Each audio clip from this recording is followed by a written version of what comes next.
Mama, sorry po. Tumahimik ka. Ano ba yung pwede kong gawin para mapatawad niyo ako?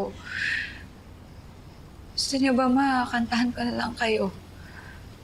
Mama, huwag na po kayong magalit. Galit ako! Galit na galit ako! Sinuwi mo ako! Pinagsabihan kita na huwag kang lalabas ng tore. Anong ginawa mo? Pinakilala ka lang na prinsipe. Sumama ka na agad! Mabait po si Prince Philip. Paano mo nalaman? Ilang oras lang kayo nagkakasama. Pero wala naman po nangyari sa akin masama eh. Mama, sorry po. Ayoko naman po talagang suwiin kayo.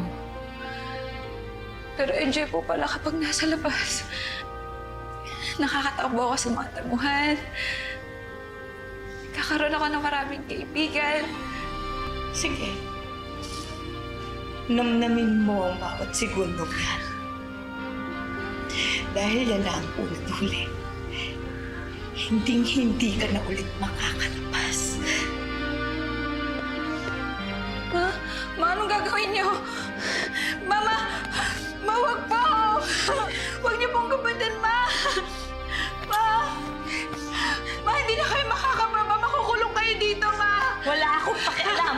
Ma! Ito lang ang makakatigil sa'yo para hindi ka makalabas ng toreng to. Ma, wag po, Ma!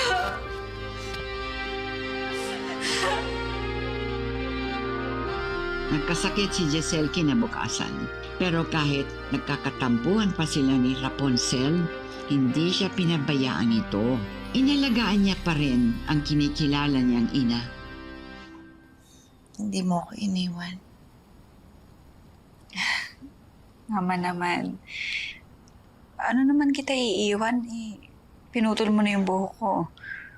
Wala nang way para makababa ako dito, di ba? Paano kung may ibang paraan na may pinagawa akong hagdan? Kahit na, Mama, hindi pa rin kita iiwan. Kahit naman na nagalitan mo ko, aalagaan pa rin kita. Kasi mahal kita, May.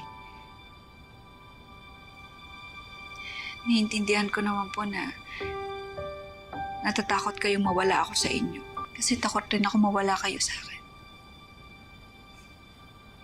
Para na lang ako, kung walang kayo, may iwan na lang ako dito sa taas. Ano nang gagawin ko? Hindi ako marunong kumausap ng ibang tao. Hindi rin ako marunong humarap sa buhay kasi kulang naman ako sa kaalaman. Anak, nagkamali ako. Hindi kita binigyan ng kalayaan. Sa simula pa lang kasi mali na ako. Malaki ang pagkakamali ko sa'yo. Gusto ko lang naman maranasan kung paano maging isang ina. Gusto kong magkaroon ng anak na makakasama sa buhay. Ayoko makita kanila. Kaya tinago kita. Tinago kita dito. Tinago kita sa lahat. Mali pala yun. Mama, hindi ko kayo naiintindihan.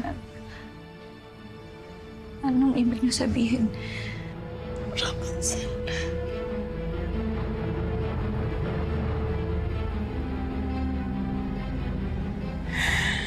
May kailangan kang malaman. Tungkol sa tunay mong mga magulang.